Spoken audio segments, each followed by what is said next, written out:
So, Adam, spring sports in full bore. What happened this weekend around Tar Heel athletics? Some good wins for the Tar Heels. We just talked about it with Parks. Baseball goes to Wake and sweeps the Deacs. They were number 11 in the country. Carolina gets 6 homers on Sunday to finish out the sweep, 14-10. They had something like 13 or 14 home runs in this series, right? Most homers in a 3-game series since at least 1999. I think they're still checking some facts and figures. On Sunday, Luke Stevenson hit a 3-run homer in the top of the 9th. That was his second homer of the day. On Saturday, our good friend Parks Harbor hit 3 homers. As we talked about with him, I think, or maybe we didn't. Maybe that was off the air. He's the last Tar Heel to hit 3 homers in a game since Chris Maples in 2002. And then on Friday, it was a 6-5 win. Casey Cook hit 2 homers to help Carolina improve to 7-2 in one-run games. Now, this is important. I mean, Wake does have a smaller park, so they traditionally have a decent amount of home runs. But I'm going to tell you what, I didn't see all of these, but I either saw some highlights of some of them, and then I kind of half saw the Sunday game. These were not wall-scraping home runs. There were some bombs in there. The home run that Stevenson hit on Saturday, which was not even the day we were talking about, was 453 feet, and it was launched. 453, that's a bomb. I think that's the longest one this year for the Tar Heels. It was just destroyed. And so these were legitimate home runs, and not just legitimate home runs, but against a really good pitching staff. Wake moved Chase Burns to Friday, the Tennessee transfer. He had given up 4 home runs in 37 innings this year. Carolina hit 4 home runs off of him in the game. Chase Burns is good. You know who else is good? The Tar Heels. They're up to number 10 in D1 baseball. 25-4 overall, 10-2 in the league. They've won 9 in a row. Okay, so a couple things. Adam mentioned that Carolina's 10. I just want to, if you ever question where the power of baseball lies, let's just go through the Generator Supercenter? Yeah. Here's the top 15. How about that? We'll just stop there. Arkansas, Clemson, Texas A&M, Tennessee, Oregon State, Florida, Vanderbilt, Dallas Baptist. You know it's basketball or baseball season when Dallas Baptist is involved, Adam. Duke, Carolina, Virginia Tech, ECU, Alabama, Florida State, Virginia. So of the top 15 teams in this week's rankings, and by the way, that does not even include ACC-wise, NC State and Wake Forest, who are also ranked, and SEC, Kentucky, LSU, South Carolina, Mississippi State, also ranked. But just in the top 15, you've got 6 SEC teams and 6 ACC teams. That's incredible. When you think about the postseason and how that's usually structured, it seems like we're headed for some real humdinger of an ACC, SEC, super regional matchups. Yeah. Because that's why it's so important to get one of those top 8 seeds, because if you're in the ACC and you are, for example, number 9 in the country, you're probably going to an SEC team in the super regional, which is going to be tough.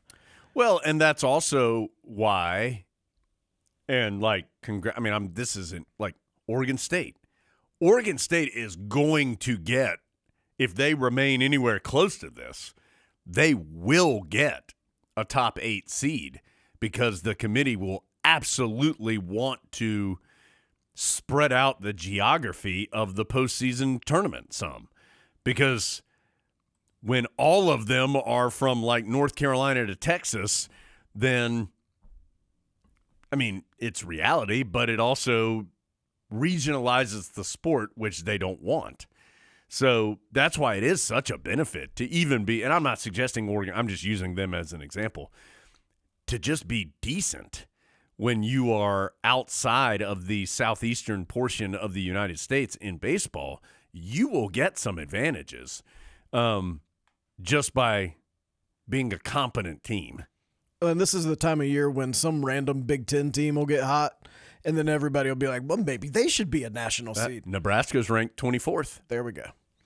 Adam, I know this might be the most I've ever seen it before, though.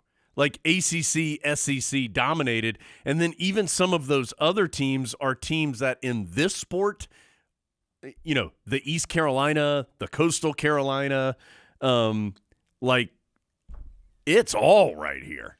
If you were kind of a casual college baseball fan and before the season started knowing nothing about the teams, if you had said, who do you think will be in the top 15 on the first week of April? Yeah. You would have gotten a lot of these right. Yeah. Well, I got to tell you, it's baseball. Baseball is fun. And when like you're good at baseball, it's really fun. So I'm looking forward to these next, hopefully, 3 months with Carolina baseball, because that means they will have played deep into the NCAA tournament and College World Series. But certainly moving through this regular season is good. And Carolina does not play in the midweek this week, but they're at Virginia, right, this upcoming weekend. Well, that'll be a terrific series. And that's a Thursday-Saturday series. So that's why the Tar Heels are off in the midweek. So you're looking at Carolina ranked 10th, Virginia ranked 15th. Virginia's 22-6, Carolina's 25-4. And that's a hard place to go play. They're the opposite of Wake Forest. They play in the Grand Canyon, essentially. You could put 2 Wake Forest parks in one Virginia park. So all of that was to say high-quality baseball. If you're going to lock in on a team, Carolina's good, and they're going to be playing other good teams almost every single time out, so it should be fun to watch. Tar Heels tied with Virginia Tech atop the Coastal. Hokies coming to Bessemer here later this month. You know how you feel about Pitt and basketball? You could probably feel Virginia Tech baseball that way. I think that's right. That could be a heated series. Yes. Adam, I might find myself at the Bosch here coming up. I bet you will find yourself at the Bosch that Virginia Tech weekend. Oh, really? I didn't know that. Okay, all right. I'm looking forward to it. That's what I heard. That's good to know. Softball wins the series over Notre Dame. First series win over the Irish since 2018. Yeah. Carly Myrtle with a walk-off RBI double in the bottom of the 7th. She myrtled it. That clinched a 4-3. Sorry, victory. Carly. Carly doesn't care. She hit 625 in the series. You can call her whatever she wants. Carolina now 24-9 overall, 6-6 in the league. They're back at home against Wilmington on Wednesday at 5, and then they go to Duke this weekend. I've said it a million times already. What a good job by Megan Smith-Lyon. I mean, the Tar Heels are not like a national power yet, but they have very clearly taken a big step forward. What a great first year she's having. Her team is having. And as we've said, some of those 24 wins are not against the strongest competition. The Tar Heels unfortunately had some games rained out in what would have been a loaded non-conference event what seems like years ago, but really was a couple months ago.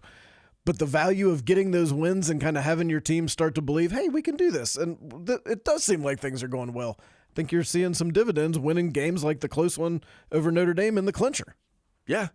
Look, be competitive in the league. Get to the tournament. I think that's a great first year. And then, I mean, obviously you want to keep building, but considering the Tar Heels had not been to the tournament last couple of seasons, they had been, struggling some. I think now a long way to go, but terrific first half of a first year for Megan Smith-Lyon and her team. And she was super cool when we talked to her several months ago. What bonus. more is important than that? Men's tennis, another super cool head coach, Sam Paul, got the Tar Heels rolling. Carolina beats Notre Dame, a top 50 team, 4-0 on Friday, then comes back and beats Louisville, a top 40 team, 4-0 on Sunday. That was the regular season home finale and Carolina's third straight sweep. The regular season home finale? Yeah. Already? Yeah. Really? Time flies, Jones. Carolina's 13-5 overall, 7-2 in the league. Tar Heels up to number 24 in the country, and they'll go to Duke on Saturday. How many more weekends are there? A handful. I'm going to look. Okay. While Jones looks, I'll tell you about women's tennis. They went on the road and beat number 19 Duke in Durham 4-1 on Saturday. This was a closer match than 4-1 might make you believe, but the Tar Heels still got the win. That's what's important. Carolina won the doubles point and then got singles wins from Fiona Crawley, Elizabeth Scotty, Carson Tangillig. Tar Heels back at home this coming weekend. They'll host Virginia and Virginia Tech. That Virginia one's a big one. Get out to that one if you can. Carolina 15-3 overall, 8-1 in the ACC. Rowing. Only 3 more matches for men's tennis. What about women's tennis? Let's look. How is that season almost over? You got a long postseason. Yeah, that is a long postseason. That's a good call. Not everyone's postseason goes into almost July like baseball. Yeah, okay, hold on. Let's just look here. The women. They've got more. 1, 2, 3, 4. Oh, they only have 4 more. So they have one more. Yeah, well, that is still accurate. Rowing, 4th overall at the Sunshine State Invitational. Varsity 4, 2nd in the grand final. Just put grand in front of something. It makes it better. Yeah. If I had just said Varsity 4, 2nd in the final, Right. you would have been like, that's pretty good. That's good. Varsity 4, 2nd in the grand final. What a performance. Track and field had 12 top 10 finishes at the Raleigh Relays. Men's lacrosse lost a tough one to Army. Army's number 6 in the country. Army scored with 52 seconds left to win at 13-12. Owen Duffy had 5 goals for Carolina. ACC play finally beginning for the men. It's Saturday. Tough one, though, going on the road at number 2 in the country, Virginia. Women's lacrosse lost 18-12 to BC. BC's number 4 in the country. Darcy Felter tied her career high with 4 goals. Jones, get ready. Tar Heels are back at home on Saturday. They're going to host Virginia Tech, and it's senior day. Wow. These seasons flying by, Adam.